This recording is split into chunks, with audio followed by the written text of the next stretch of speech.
Okay दोस्तों, आज की इस वीडियो में हम आपको ऑटो ट्रांसफार्मर के बारे में बता रहे हैं। ट्रांसफार्मर के बारे में इससे पहले भी हमने 3 वीडियो रिलीज़ कर चुके हैं।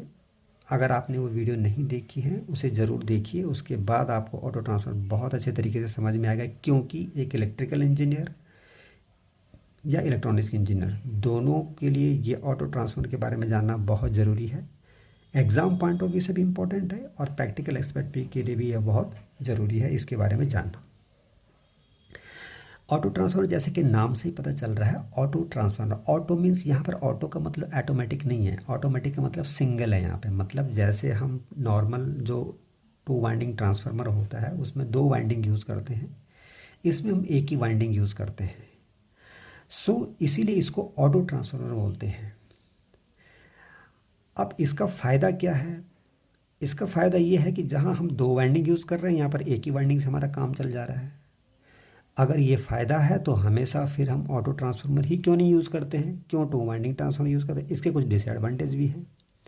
इसीलिए जैसे कि डिसएडवांटेज क्या है कि इसमें सबसे पहले इलेक्ट्रिकल आइसोलेशन नहीं। देखो, यहाँ का इनपुट सर्किट और आउटपुट सर्किट बिल्कुल कंप्लीटली आइसोलेटेड है, दोनों के बीच में ओनली फ्लक्स का लिंकेज है। यहाँ पर ऐसा नहीं है। दो electric input circuit and output circuit both are electrically connected. अगर आउटपुट सर्किट में कोई प्रॉब्लम होगा that will directly affect the input circuit, और इस वाइंडिंग में कोई प्रॉब्लम होगा that will affect both the circuit. इसमें ऐसा नहीं है, input circuit will not affect the output circuit and vice versa. तो अभी हमने ऑटो ट्रांसफार्मर यूज़ करना है या 2 वाइंडिंग ट्रांसफार्मर यूज़ करना है, ये डिपेंड करता है कि हम किस चीज़ को कॉम्प्रोमाइज़ कर सकते हैं। हमें जो है कि सिंगल वाइंडिंग से मतलब कम कॉस्ट वाला ट्रांसफार्मर यूज़ करना है, या फिर हमें जो है इसकी इलेक्ट्रिकल आइसोलेशन से कोई प्रॉब्लम नहीं है। That depend upon our choice. और भी बहुत सारे एडवांटेज डिसएडवांटेज हैं, we will discuss all those things in the later part of this video. दोस्तों, यहाँ पर हमने देखिए कि यहाँ पर एक 2 वाइंडिंग ट्रांसफार्मर हमने बनाया है और उसी का इक्विवेलेंट हमने ऑटो ट्रांसफार्मर यहाँ पर बनाया है।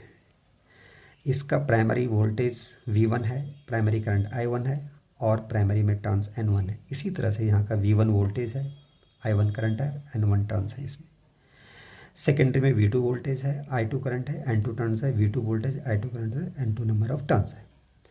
अब इस जो ऑटो ट्रांसफार्मर की वाइंडिंग है, इसकी वाइंडिंग के 2 हिस्से हैं। ये AB वाला हिस्सा है, इसको बोलते हैं हम सीरीज वाइंडिंग, और जो BC वाला हिस्सा है इसको बोलते हैं कॉमन वाइंडिंग, या इसको डबल ड्यूटी वाइंडिंग भी बोलते हैं हम इसमें, क्योंकि this portion of the winding is used in the input as well as in the output. That is why it is this portion is called double duty winding, या फिर common section भी बोलते हैं इसको, कॉमन वाइंडिंग बोलते हैं।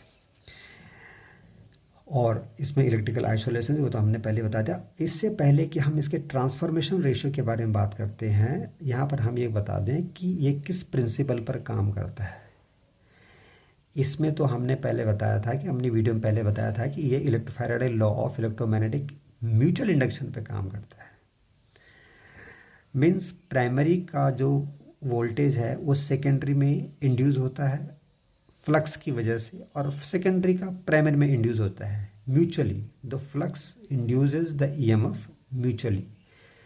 तो mutual में 2 वाइंडिंग का होना जरूरी है, लेकिन यहाँ पे 2 वाइंडिंग तो है ही नहीं, तो म्यूचुअल इंडक्शन पे तो काम करेगा नहीं। तो जैसे कि हमने पहले भी बताया था कि इंडक्शन 2 टाइप के होते हैं, म्यूचुअल इंडक्शन और सेल्फ इंडक्शन। तो इलेक्ट्रोमैग्नेटिक इंडक्शन 2 टाइप के होते हैं, म्यूचुअल इंडक्शन और सेल्फ इंडक्शन। ये सेल्फ इंडक्शन पर काम करता है, और 2 वाइंडिंग ट्रांसफार्मर म्यूचुअल इंडक्शन पे काम करता है। That is why electromagnetic induction रहता है mutual and self. Mutual induction पे करता है 2 वाइंडिंग ट्रांसफार्मर, और सेल्फ इंडक्शन पे करता है ऑटो ट्रांसफार्मर। नाउ अब बारी आती है इसके ट्रांसफॉर्मेशन रेशियो की। देखो, इसका ट्रांसफॉर्मेशन रेशियो क्या होगा, N2 divided by N1, secondary winding divided primary windings. इसका ट्रांसफॉर्मेशन रेशियो क्या होगा, N2 डिवाइडेड बाई N1। लेकिन इसका ट्रांसफॉर्मेशन इतना आसान नहीं है, it is not so simple as well, because N2 divided by N1, जब आप N1 को कंसिडर करते हो तो आप फिर उसी वाइंडिंग को दोबारा 2 बार कंसिडर करो। So it's transformation ratio will not B N2 divided by N1, it will something different. I will calculate in. इसको समझने के लिए पहले आप इसके ट्रांसफॉर्मेशन रेशियो का दूसरा एस्पेक्ट समझिए। क्या है transformation ratio? Is equal to होता है कि power delivered divided by power transform. Power delivered, कितनी पावर डिलीवर कर रहा है ये transform, V2 I2। Power transform कितनी कर रहा है, जो इनपुट में ये पावर दे रहा है, V1 I1। तो हम कह सकते हैं कि power delivered divided by power transform, मतलब V2I2 divided by V1I1।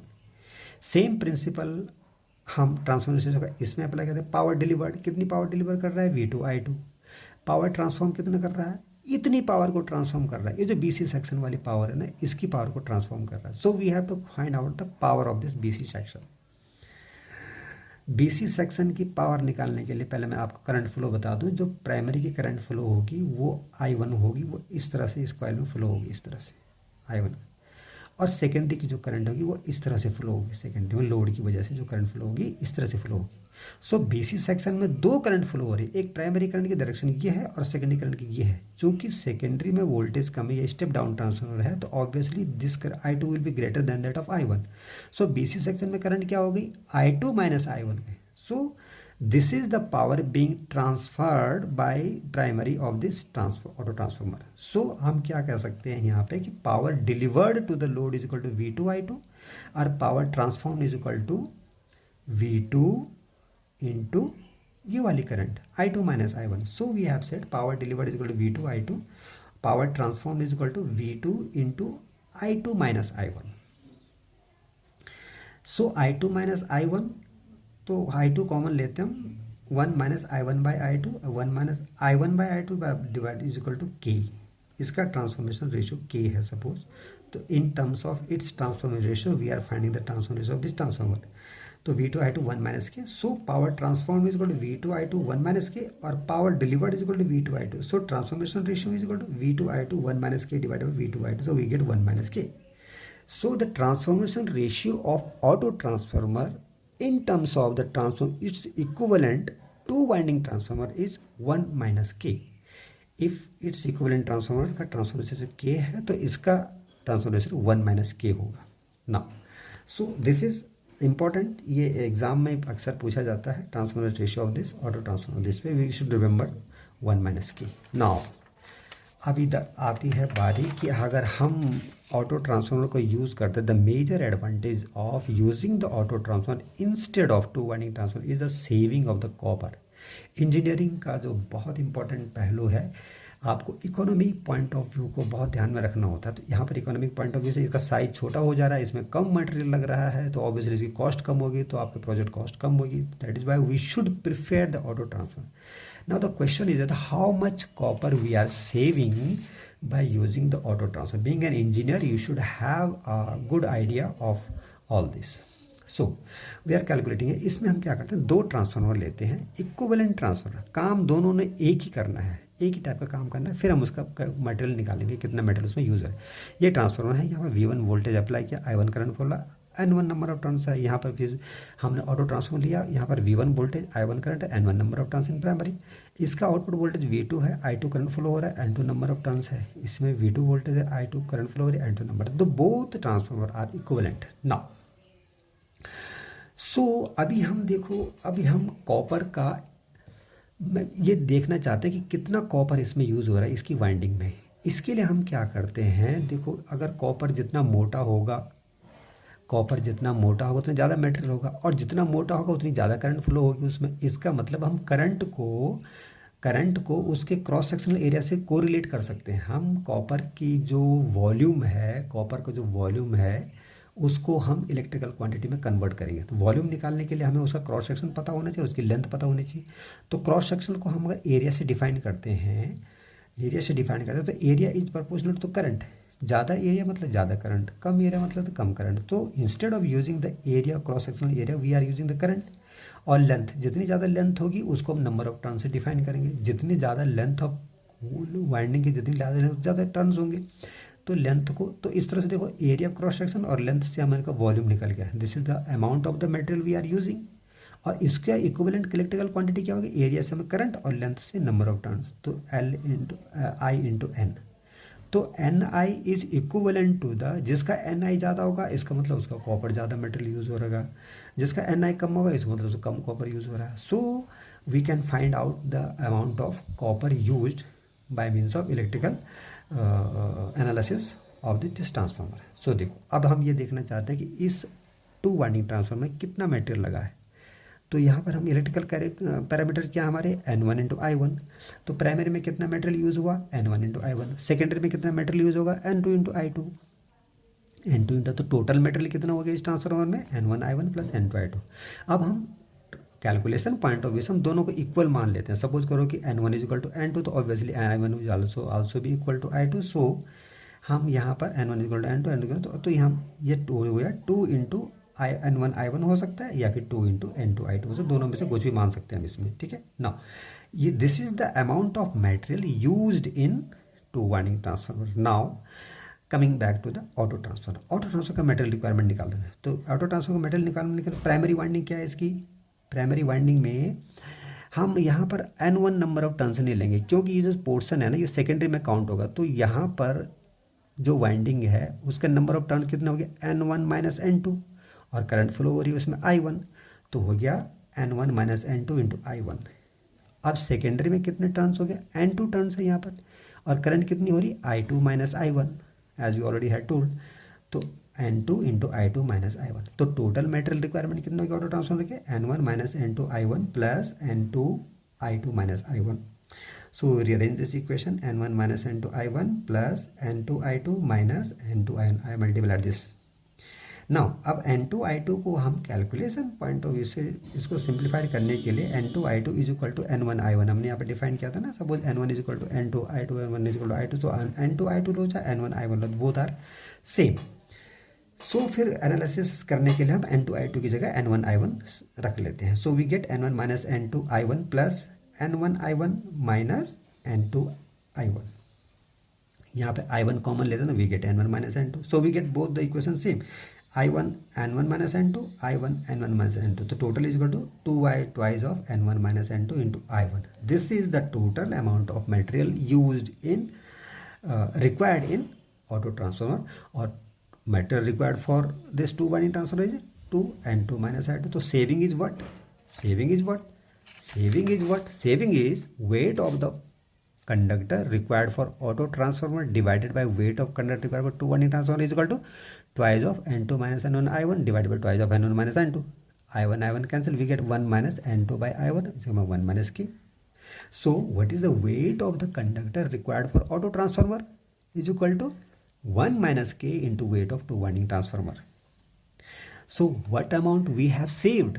The amount of saving of this material is K into weight of, अगर हम इसको अंदर मल्टीप्लाई करेंगे तो we get weight of auto transformer is equal to weight of two winding transformer minus K into weight of, तो minus K टमाटर अपन save कर दिया, तो ultimately the saving of the weight is equal to K into weight of two winding transformer. Means हम two winding transformer का material को निकालते हैं, उसको ट्रांसफार्मर रेशियो से मल्टीप्लाई कर दो, तो we will get that much of material we will save if we will use the auto transformer in place of that two winding transformer। okay, got it? now अभी क्या है कि चूँकि ऐसा नहीं है कि वेट ऑफ कितना मटेरियल हमने सेव किया, दैट इज के डिपेंडेंट, दैट इज के डिपेंडेंट। सो अब के की वैल्यू तो हर एक टू वाइंडिंग ट्रांसफार्मर के अलग अलग हो सकती है। सो इसलिए हम देखते हैं कि किस के लिए, किस ट्रांसफॉर्मेशन रेशियो के लिए हम फायदे में। भाई सपोज करो K is equal to 1, transformation ratio K two winding transformer लिया हमने जिसमें के इज इक्वल टू 1 है, मतलब जो इनपुट वोल्टेज वही आउटपुट वोल्टेज है। तो भाई इफ़ के इज इक्वल टू 1, तो how much weight we are saving is equal to weight of जितना टू वाइंडिंग ट्रांसफार्मर का वेट है, टोटल का टोटल वेट हम सेव कर रहे हैं। मतलब हम ट्रांसफार्मर ऑटो ट्रांसफार्मर लगाएं ना, बिना लगाए हमारा काम बन जाएगा। सो दिस इज ट्रांसफर रेशियो इसका 1 है, दैट इज वाई V1 इसका यहाँ पे V1 है, इसका ट्रांसफर रेशियो 1 है। तो भाई अगर हम ऑटो ट्रांसफर यूज़ करेंगे तो हम ऑटो ट्रांसफर लगाएंगे नहीं, जो V1 बोल्ट है वही हमें V2 मिल गया।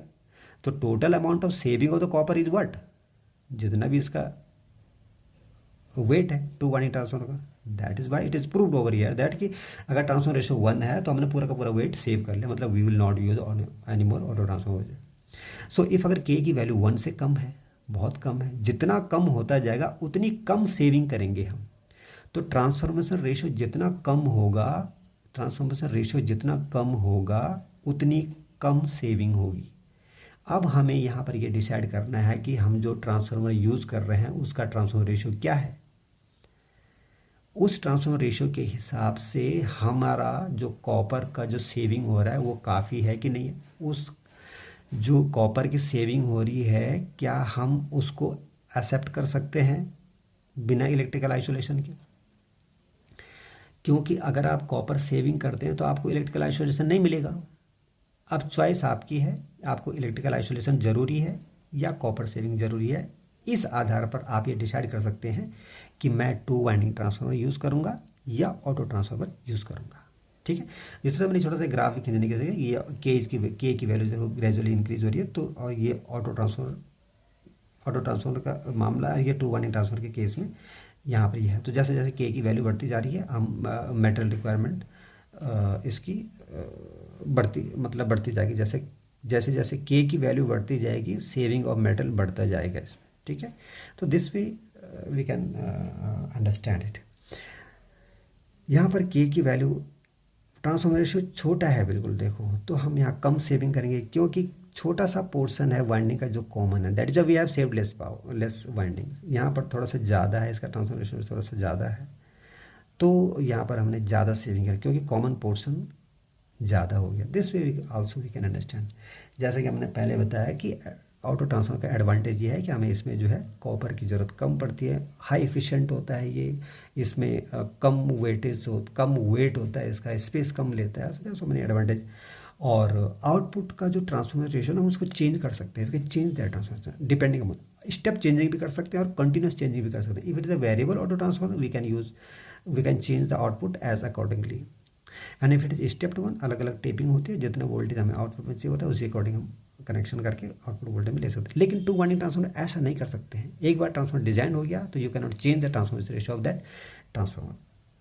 ये इसका फ़ायदा है। और नुकसान ये है कि हमने पहले ही बताया कि सबसे बड़ा नुकसान ये है कि इसमें इलेक्ट्रिकल आइसोलेशन नहीं है। प्राइमरी और secondary are not electrically isolated. और दूसरा डिसएडवांटेज ये है कि अगर आपका ट्रांसफर रेशियो कम है तो उस समय ऑटो ट्रांसफार्मर का यूज़ करने का कोई फ़ायदा नहीं है। That is why distribution transformer के लिए इसको यूज़ नहीं किया जाता है ज़्यादातर। So this was all about this of auto transformer. और भी डिटेल्स में जानने के लिए हम और दूसरी हायर लेवल ऑफ स्टडी कर सकते हैं, that will not be equivalent to that of this engineering and diploma students. Bye bye.